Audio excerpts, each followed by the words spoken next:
October 18.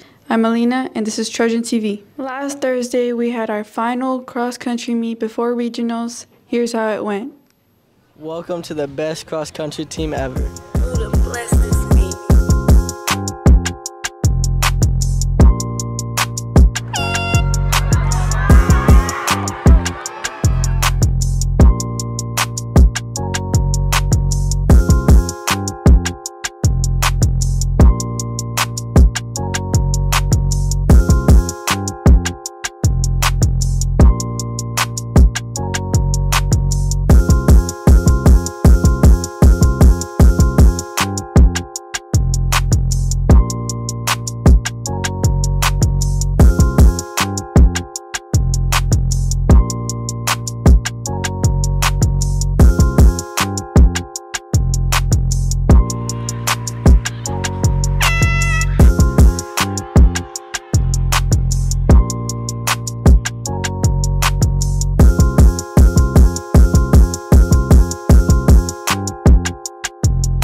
P hosted a career prep day where people from AT&T came and did mock interviews with our students.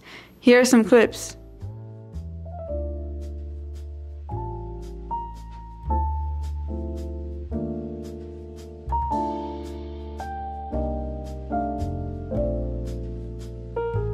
We also mic'd up one of our students during their mock interview to get an inside scoop. Okay, tell me a little about yourself. I go to South Houston High School. I'm a teacher volunteer. I worked at Journeys as a sales rep. I forgot everything else I said. I can't be That's normal. okay. That's okay. So that's great that you said when you talk to me or you talk to anybody that's interviewing you, make sure that you always bring in, tell me a little about yourself, always using words that are still complete to what the interview is about. So you're talking about customer service representative. So you brought in, you worked at Journeys. That tells me right there that's customer service skills, okay? So expound a little bit more on it, you know? Bring in a passion that you have that you like to do. That's customer service. So you worked at Journeys. You know, you don't even have to say I worked at Journeys. I enjoy helping people out. I have a passion for, you know, helping people fashion, clothes.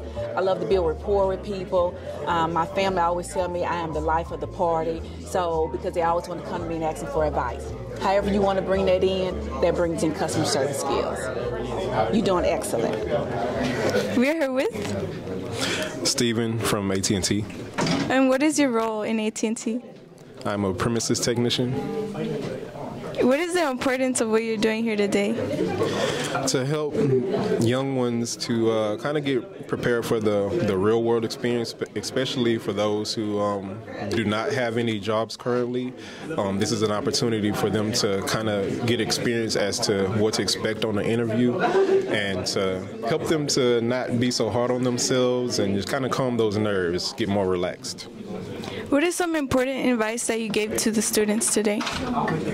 So one student in particular, I just basically assured her that she has her head on straight. So just to continue doing what she's doing, she's made it clear that she has already received her cosmetology license as well as she's working on her realtor's license. And I'm like, wow, at that age, you know, for her to be considering, you know, these things in advance, even though she's still in school, that just, you know, echoes how, you know, responsible she is and, you know, that she's trying to do things outside of school and, you know, make a name for herself. So, you know, I just told her to keep doing what she's doing because she's on the right path. That's wonderful. Thank you. Jerome Law with AT&T. How long have you been working with AT&T? I've been at the company for almost 13 years now. What is your role? My role is an installation technician. We call it a premise technician. So what I do is I go into homes and I install fiber optic services for our customers. What is the company culture? At AT&T, diversity is super strong within the company. The culture is everyone is included in everything that happens at the company. Basically, what we want is for you to feel comfortable and to feel like your job is an extension of home when you're there. So you never have to worry about being threatened or being bullied of any type while working at AT&T. That's wonderful. And what is the importance of this experience today? The importance of the experience is to get students ready for the work environment. So today we're doing mock interviews, and in mock interviews we're teaching you how to control your mannerisms, how to answer the questions correctly so that you can make yourself more attractive to whoever is hiring for whatever position you're applying for. All right, thank you so much. Thank you. Have a good day. With Brittany Turner with AT&T. How long have you been working for AT&T? I've been with AT&T for 11 years. And what is your role? Right now, I'm a senior instructor at our facility where we train new hires and senior techs. Okay. Can you explain what is going on here today? Well, we have a Women Network event called DECA, and what we're doing is we're assisting you with career building, helping you figure out what your resume should look like, preparing you for the real world. We're doing mock interviews to help you, relieve some of the anxiety you would have when having an interview, a real life interview with an employer who you're trying to get a position on with their company. What was the preparation for this event? Well, what we did was we created some mock interview questions for everyone. We have a 3-page mock interview questionnaire. Each student would have to answer the questions. We make sure you answer the questions with clarity, with confidence, and if you needed an improvement, we marked it on the paper. You can also take that paper home with you, study it at home, ask those same questions to yourself in the mirror and answer them, perfecting your answers before you are in someone else's interview, and you already know the questions, you already know how your answer should be, and you see yourself in the mirror how you're answering your questions confidently and successfully. What impact are you looking forward to set on these students today? Well, I think hopefully we're setting you up for success to get everything you need moving forward to become an adult and in the working environment, helping you get the job that you're actually looking for, the job or the career you're seeking, preparing you for those big interviews, and just setting you up for success. All right, thank you so much. Thank you. Van. Usually the short people are supposed to get the little vehicles, but I'll take the big vehicle. I don't have a problem with it. We switched. Safety is the most important thing at AT&T. The goal when you work at AT&T is for you to make it back home the same way you came. So if you come with all 10 fingers, go back home with all 10 fingers. Make sure your hands, eyeballs, all of that stuff is right. And so in safety, the first thing that we have to look at in safety other than ourselves is our vehicles. The inside, you guys want to close to the house. We call it a drop. So basically we plug this in on that end, and then we run the wire along the wires on the pole. Let's see. Yeah, see that black box? See that pole with the 2 transformers on it? That black box right there, those are some of our connection points. And so we take the line, connect it to that, and then we run it along the pole until we get it to your house, and then we connect it to your house. Another way we do it is that we put it in the ground. This is actually a buried line.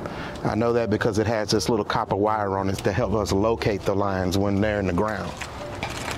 Typically we wear gloves, but when I'm going up the ladder, have my gloves on, I have to make sure that I keep the ladder gripped because foot may slip, fall down. These are the things that AT&T teaches you on how to work safely.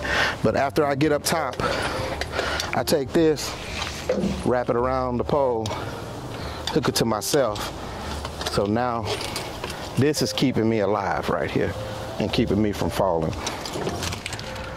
I was a secretary before I started working at AT&T. This is my first job that I've had where I've done outside work of any kind. I was afraid of heights, but we have training, and they walk you through everything where you go 6 feet, go down, 6 feet, go down. What are you, 5'11"? 6'2". So just imagine, come on, no hating over here. This is career-minded. When you get up, the higher you go up on the telephone pole, the more it starts to wobble and bend. It's scary, but nothing's ever going to happen to you because, again, like I said, safety is the mindset of everything we do at AT&T. So even before you start going up a pole, you test it out, number one, to make sure the pole is good. So see how thin that is? That handles your internet, that one line right there. See that? That's about the same as a strand of hair. How's your focus on that? You got it? Okay. All I can tell you is get your paperwork and make sure you're good. Cool? Celebrating Hispanic Heritage Month on Trojan TV, we have one more individual we would like to celebrate. And I am talking about Irma Lerma Rangel. Irma Lerma Rangel was first elected to the Texas House of Representatives in November 1976. Born in 1931 in Kingsville, Texas, she was the first Mexican-American female attorney in Kingsville, first Mexican-American woman assistant district attorney in Nueces County, not accepting the position until they promised to pay her the same as a male assistant district attorney, the first Hispanic woman elected to the Texas legislature, and the first woman elected to serve as chairwoman to the Mexican-American Legislative Caucus. She received her bachelor's in business administration from Texas A&I and in Kingsville, Texas. And after teaching 14 years, she earned her doctorate in jurisprudence from St. Mary's University School of Law in San Antonio.